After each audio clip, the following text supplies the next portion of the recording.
Bismillahirrahmanirrahim. Assalamualaikum warahmatullahi wabarakatuh. Alhamdulillahirabbil alamin wa bihi nasta'in wa ala umurid dunya waddin. Wassalatu wassalam ala sayyidina Muhammadin wa ala alihi wa sahbihi ajma'in. Amma ba'd. Adik-adik sekalian, insyaallah sekarang kita akan mempelajari tentang fiqh Syafi'i lil mubtadi'in. Sekarang kita sudah mencapai sholat berjamaah part yang ketiga. Jadi sholat jamaah itu yang kemarin itu belum selesai. Ini adalah part yang terakhir. Langsung saja kita mulai. Kita akan membahas tentang tata cara mengikuti imam. Ada beberapa cara. Yang pertama, hendaknya makmum tidak berdiri lebih depan daripada imam. Jadi makmum itu posisinya tidak boleh di depan imam. Apabila makmum berdiri di depan imam, maka sholatnya batal atau tidak sah. Batasan seseorang dianggap berdiri di depan imam adalah ketika tumit makmum lebih maju daripada tumit imam. Paham ya? Tumit makmum itu ini kaki, ya ini adalah tumit dari imam. Jadi tumit kaki makmum itu tidak boleh lebih dari tumit kaki imam. Andaikan yang lebih panjang itu jari kaki makmum, imamnya pendek jari kakinya, tetapi tumitnya ada di lebih depan daripada tumit makmum, maka itu tidak apa-apa, karena yang menjadi batasan salat jamaah adalah tumit dari imam harus lebih depan daripada tumit dari makmum. Apabila makmum berjumlah 2 orang atau lebih, maka posisi mereka berdiri di belakang imam. Apabila makmumnya berjumlah 1 orang saja, maka posisinya berdiri di samping kanan imam, kalau makmum cuma 1. Ketika datang orang yang kedua untuk menjadi makmum, kemudian berdiri di samping kiri imam. Jadi posisinya pertama imam, terus di samping kanan ada makmum. Nah, di sini kiri ada makmum datang lagi. Maka hendaknya kedua makmum itu mundur ke belakang atau imam maju ke depan. Ketika jamaahnya sudah ada 2, kanan di kiri imam, maka makmum itu harus mundur ke belakang supaya sejajar. Jadi imamnya ada di depan dan makmum 2 ada di belakang. Harus mundur kedua makmumnya atau imamnya yang maju ke depan sehingga makmum bisa merapatkan barisan antara yang kanan dan yang ke kiri. Paham ya? Jarak antara imam dan makmum sebaiknya tidak lebih dari 3 hasta atau 1,5 meter. Begitu juga jarak setiap shaf. Ini adalah batasan shaf.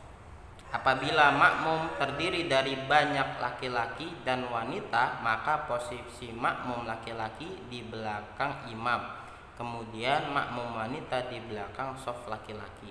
Jadi posisi makmum laki-laki dan perempuan itu tidak sejajar, dikasih sejajar seperti ini, yang kanan laki-laki, yang kiri perempuan. Enggak, tetapi apa posisinya itu makmum di depan dan makmum laki-laki di depan dan makmum perempuan ada di belakang makmum laki-laki. Itu posisi yang benar.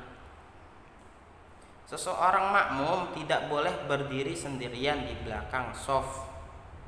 Makanya kalau sendiri adanya di sebelah kanan imam, nggak boleh langsung di belakang imam. Akan tetapi hendaknya dia masuk ke dalam shaf jika masih memungkinkan. Jadi misalkan adik-adik terlambat sholat ke masjid dan adik-adik sendiri, tidak ada shaf yang baru, maka adik-adik harus mencari shaf yang kosong di depannya. Jadi nggak boleh ada sendirian di satu shaf tersebut. Jika tidak mungkin, maka hendaknya dia menarik 1 orang dari shaf yang ada di depannya untuk mundur ke belakang.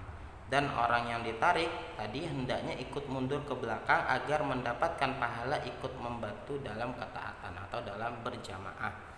Jadi ketika adik-adik terlambat sholat jamaah, di sana itu sudah tidak ada shaf baru lagi, hanya ada adik-adik ini 1 orang saja, maka caranya kalau nggak memungkinkan untuk masuk ke shaf yang ada di depannya, maka adik-adik menepuk pundak orang yang shafnya di depan. Biar supaya apa? Biar supaya adik-adik ini shaf baru ini ada 2 orang, bukan hanya ada 1 orang. Paham ya?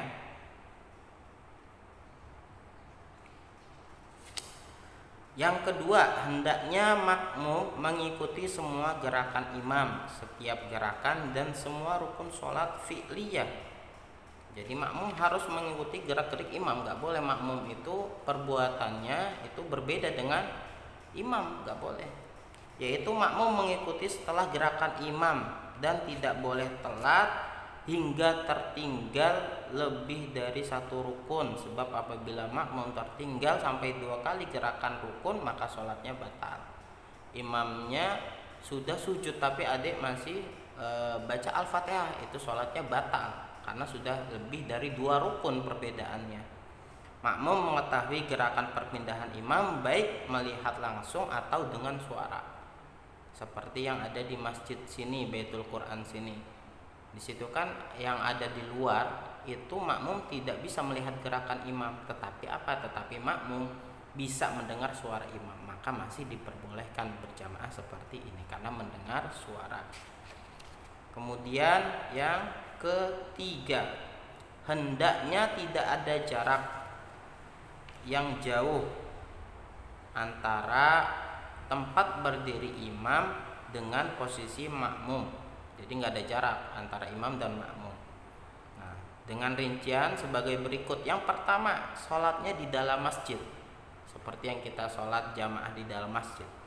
Bermakmum kepada imam yang masih dalam satu bangunan masjid hukumnya sah, meskipun jarak antara imam dan makmum sangat jauh. Misalkan Masjid Istiqlal, antara imam dan makmum yang belakang itu sangat jauh, itu diperbolehkan walaupun sangat jauh. Karena apa? Karena masih dalam satu masjid. Begitu juga meskipun antara imam dan makmum ini terhalang bangunan sumur, misalkan di desa-desa, di tengah-tengah masjid misalkan ada sumur. Nah, ini nggak apa-apa.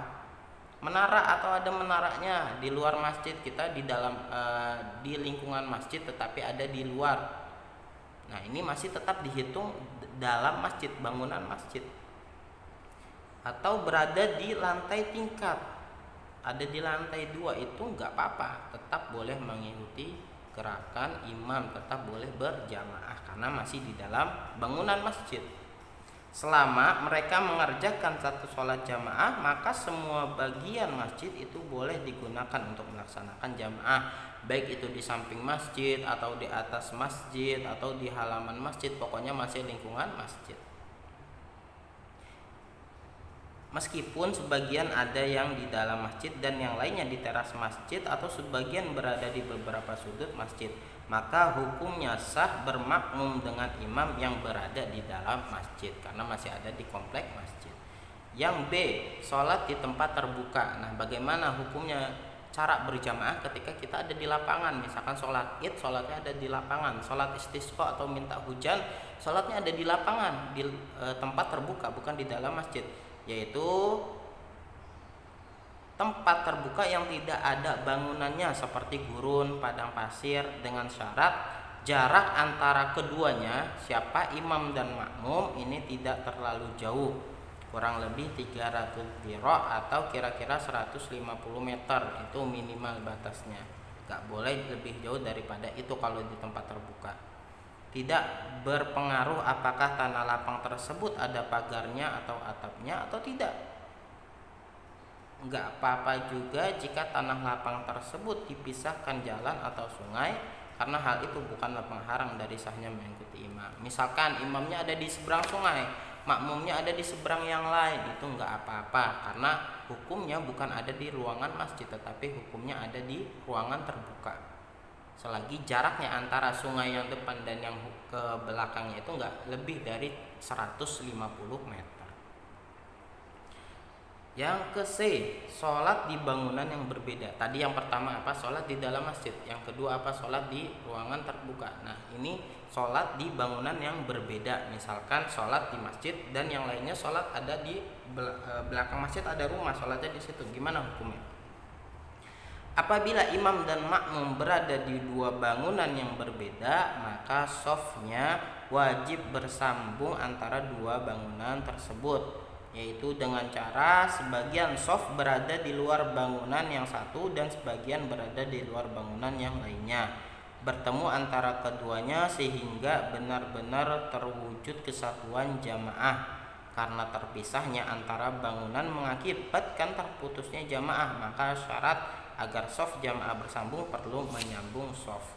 Misalkan adik-adik ini rumahnya dekat masjid, pada waktu itu sholat Jumat dan jamaahnya sampai keluar, sehingga sampai di jalan-jalan dan sampai jamaahnya itu ada di depan rumah adik-adik sekalian.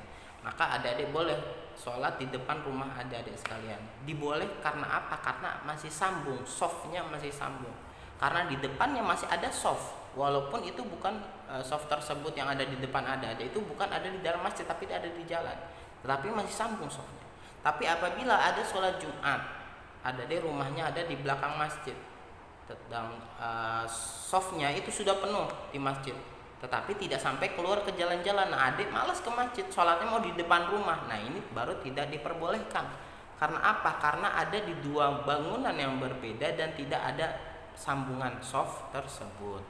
Paham ya? Karena ada di dua bangunan yang berbeda harus ada sambungan soft. Kalau tidak ada sambungan soft maka tidak diperbolehkan sholat berjamaah seperti itu. Jadi harus ada sambungan soft.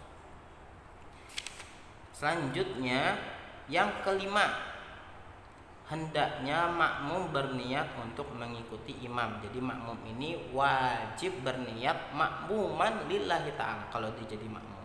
Sholli fardhu zuhri arba rakaatin fardhon lillahi ta'ala. Ini harus ada makmuman fardhon, makmuman lillahi ta'ala. Harus ada kata-kata makmum agar supaya sholat jamaahnya itu sah.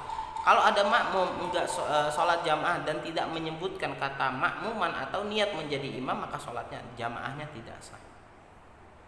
Hendaknya makmum berniat mengikuti imam saat takbiratul ihram, sebab mengikuti imam adalah sebuah amalan yang mana setiap amalan membutuhkan niat.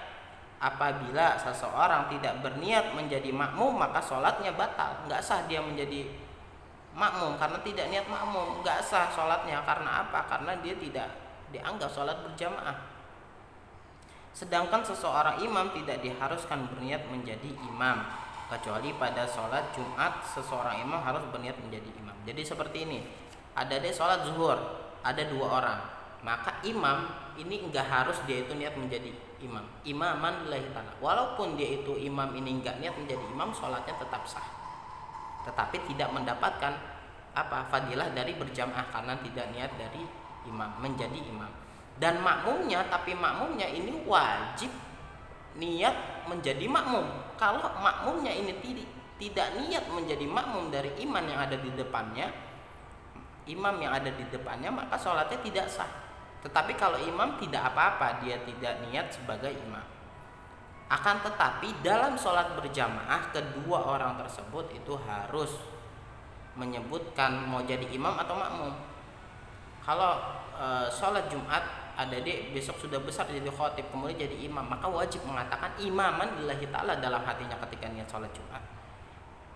Begitu juga ketika jadi makmum, wajib mengatakan makmuman lillahi ta'ala, karena ini dalam sholat Jumat.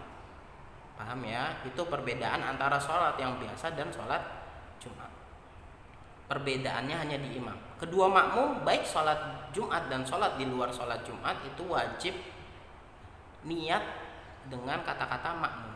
Tapi bagi imam itu ada perbedaan. Kalau di sholat selain fardu maka boleh tidak mengatakan menjadi imam, tetapi tidak mendapat fadilah sholat jamaah. Tapi ketika sholat Jumat wajib hukumnya yaitu melafadzkan niat menjadi imam.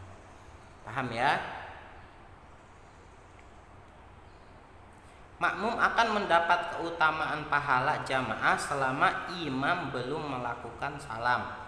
Seseorang makmum dihitung mendapatkan 1 rakaat sholat berjamaah bersama imam jika dia bisa mendapatkan ruku bersama dengan imam. Jadi misalkan ada terlambat sholat di masjid, ternyata imamnya itu sudah baca surah, ada langsung sholat, nah ini mendapat 1 rakaat, tidak ketinggalan rakaat. Atau imam sedang ruku, ada sholat langsung ruku, masih bisa baca subhanallah, maka adik juga bisa masih mendapatkan 1 rakaat. Namun jika mendapati imam selesai dari ruku, maka dia ketinggalan 1 rakaat dan wajib baginya menanggapi rakaat yang ketinggalan setelah imam salam. Jadi ketika adik-adik datang ke masjid ternyata imamnya sudah sujud, maka adik-adik boleh takbir langsung sujud, tetapi tidak mendapatkan rakaat tersebut. Di akhir setelah salam imam, adik-adik harus menambah 1 rakaat.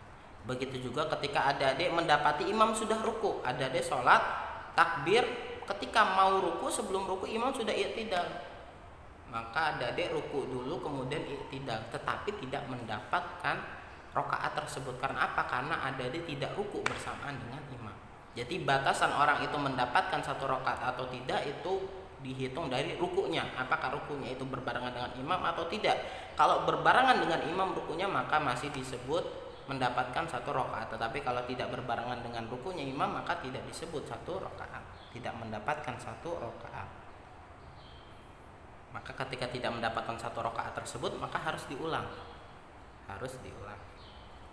Sekarang adab-adab sholat berjamaah. Ada beberapa adab sholat berjamaah yang perlu diperhatikan.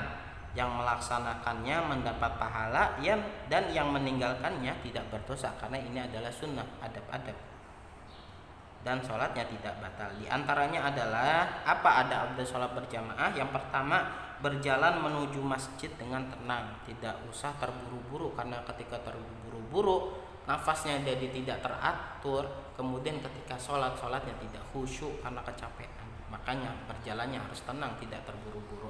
Yang kedua, berdiri setelah iqomah. Ketika iqomah dikumandangkan, baru makmum itu berdiri. Yang ketiga, meluruskan shaf. Shafnya itu harus lurus, antara kanan kirinya harus rapat, bahunya dengan bahu yang imam makmum lainnya.